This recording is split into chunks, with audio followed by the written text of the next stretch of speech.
ntabwo ari cyo cyerekana yuko byarangiye oya, ahubwo uko bimeze kose tuzohatura kandi tuhaturane n'abandi bose. Gusa mugira umutima wo kwihangana, mugira umutima wo kumva yuko ibidushikiye none bizarangira. Ntihagire umuntu ucika intege, ntihagire umuntu wigenda akihererera agatekereza byinshi.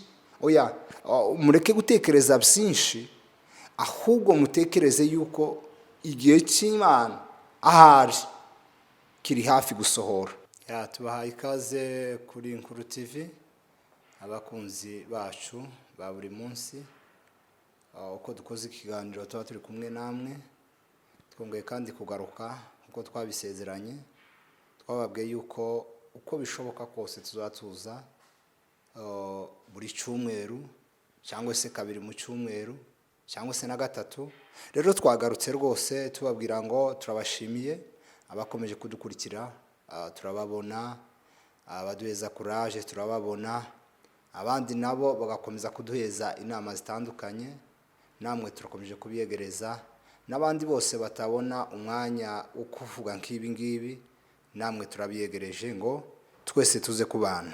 Uyu mwanya dushimiye abakunzi bacu mwese, n'izindi cyane zitandukanye, nabo turabana, namwe turabashimiye. Rero uyu munsi dufite ikiganiro kiraza kuba kigufi cyane,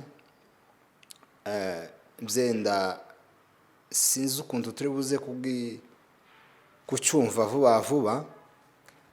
Ni ikiganiro twaje gutanga mpore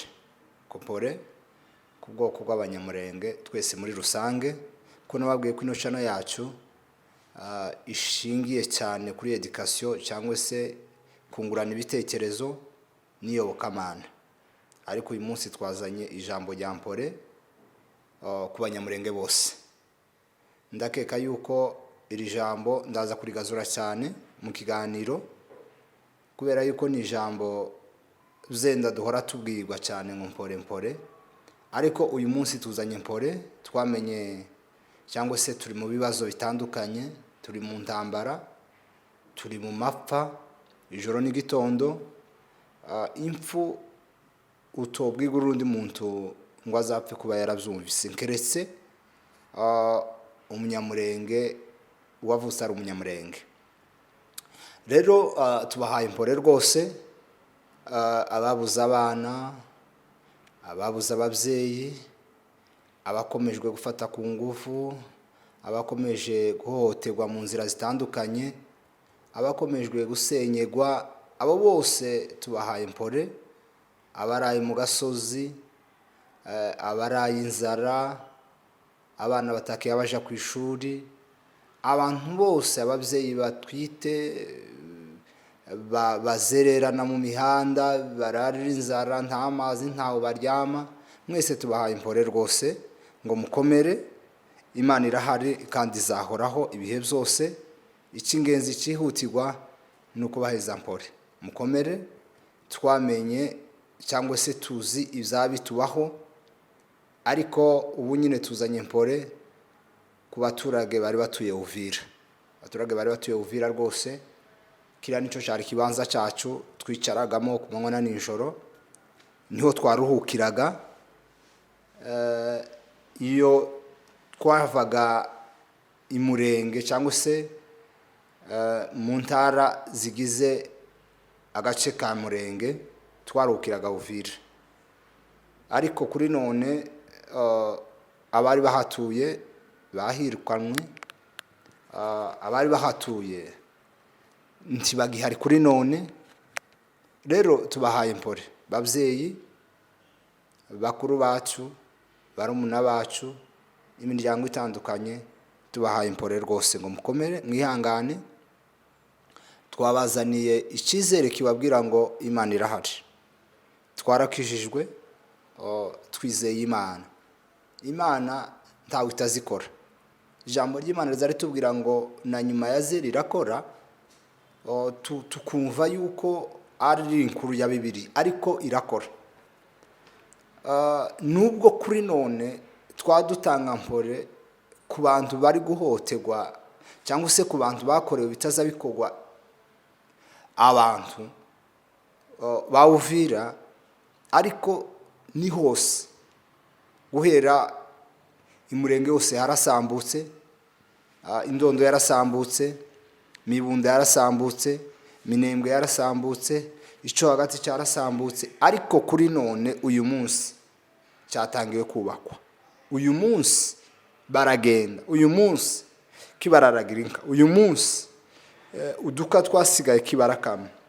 Rero na Uvira n'abanyabuvira mwese turababwiye ngo mwihangane, kandi twizeye yuko Uvira uko bimeze kose ni iwacu, tuzahataha, tuzaharirimbira, tuzahasengera, tuzahororera, tuzahubaka amazu arutayo basenye, kubera yuko ni iwacu. Nubwo uyu munsi mutagihari Uvira, kuri none mukaba muri Kamanyura, ntabwo ari cyo cerekana yuko byarangiye, oya, ahubwo uko bimeze kose tuzohatura kandi tuhaturane n'abandi bose. Gusa mugira umutima wo kwihangana, mugira umutima wo kumva yuko ibidushikiye none bizarangira. Ntihagire umuntu ucika intege, ntihagire umuntu wigenda akihererera agatekereza byinshi. Oya, mureke gutekereza byinshi, ahubwo mutekereze yuko igihe cy'Imana ahari kiri hafi gusohora. Nubwo bimeze gutyo, sinzamenya, ariko byanga byakunda bizagira iherezo.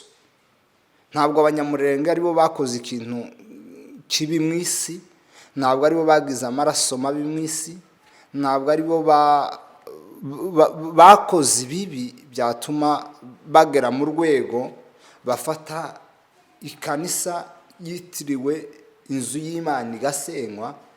Ijambo ry'Imana ryatubwira ngo abasenya isengero z'Imana abo nabo bazasenywa, kandi imbere y'Imana bafite umuvumo ukomeye.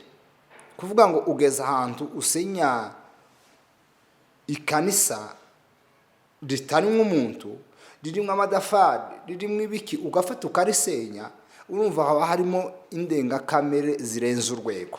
Ni ukuvuga ngo usenya ikanisa ahuye n'umuntu biroroshe kumurangiza, kumwica.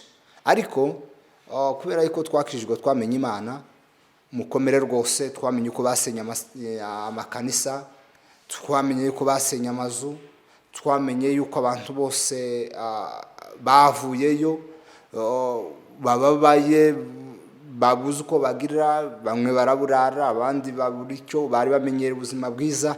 Ariko kuri none ntibakiba babona ibyo babonaga kubera igihugu cyacu cya Kongo.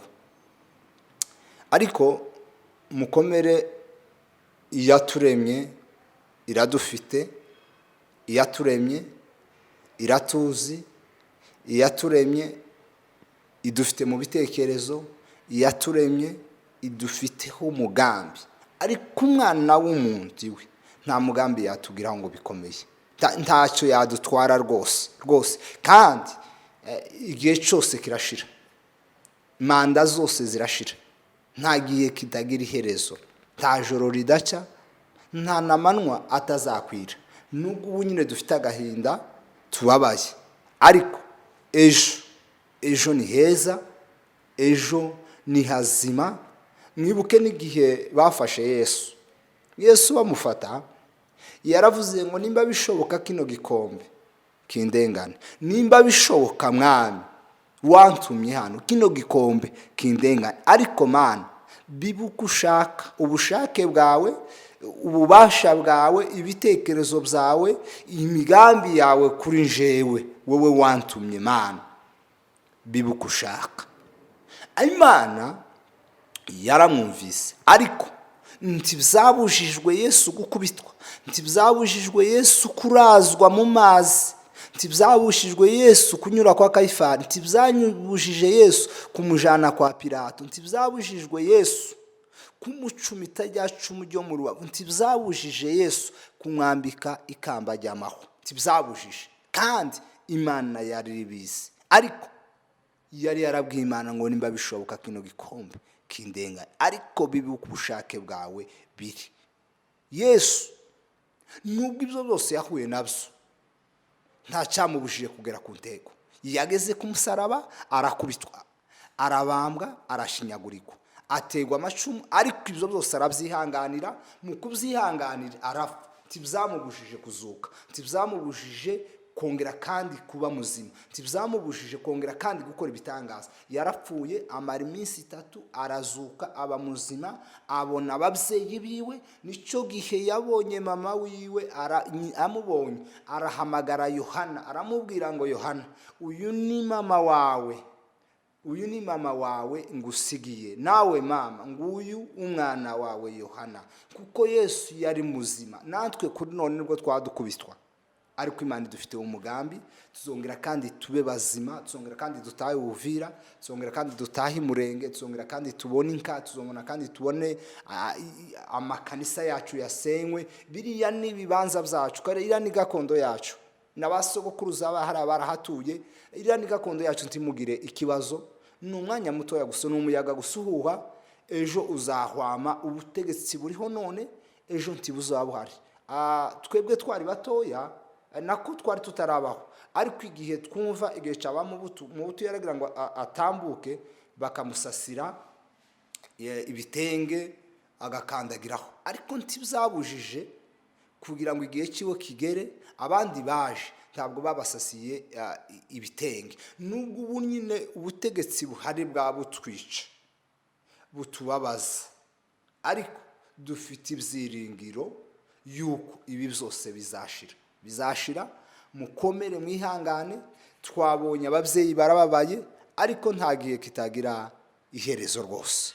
Abasore, urubyiruko, abari hirya no hino, mwese mukomeze mwihangane, kandi mukomeze mwihanganishe ubwoko bwose, kubera yuko Imana niyo ifite imbaraga, kandi niyo ifite ubushobozi, niyo ifite n'ubwo butware. Ntimucike intege aho mukamanyura muri, Imana kirababona. Imana yababonye rwose, kandi ndabizi yuko Imana mwakoreye ntabwo mwaza mukorera umuntu. Ni saving tuza dusevinga ikaturengera, kuko amasengesho muzamusenga ijoro n'igitondo ntiyatuma mushiraho kuko mwamushiraho, ntiyatuma ababyeyi barara ku musozi ngo bikunde. Oya, muzasubira mu mazu yanyu, kandi mureke gucika intege.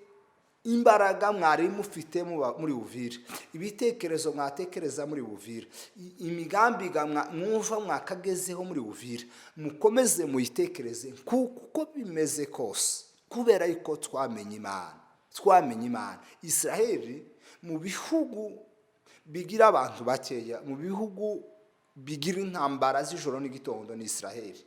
Ariko ntibiza bibuza kunesha urugamba, ntibiza bibuza Israeli kwitwa Israeli.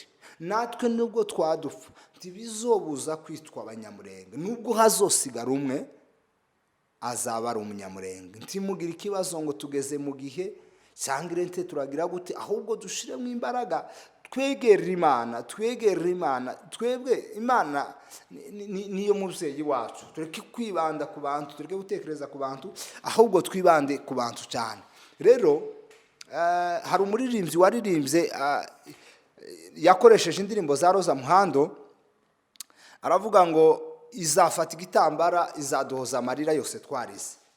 Rero amarira yose twaturira none, n'ibyo bikomere dufite kuri none, ibyo byose izabiduhoza.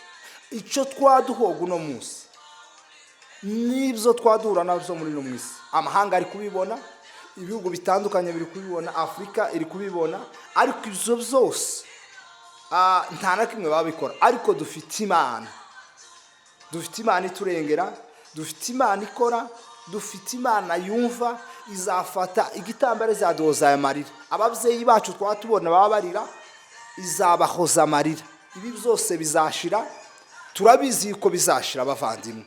Timuta agakiza mwahawe.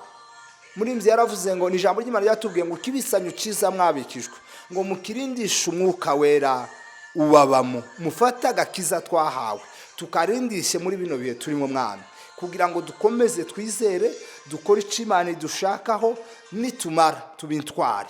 Turabizi yuko dufite abantu bitanga igihugu, dufite abantu babarara hanze, dufite abantu bikoreye ibibazo bitandukanye z'ubwoko bwacu.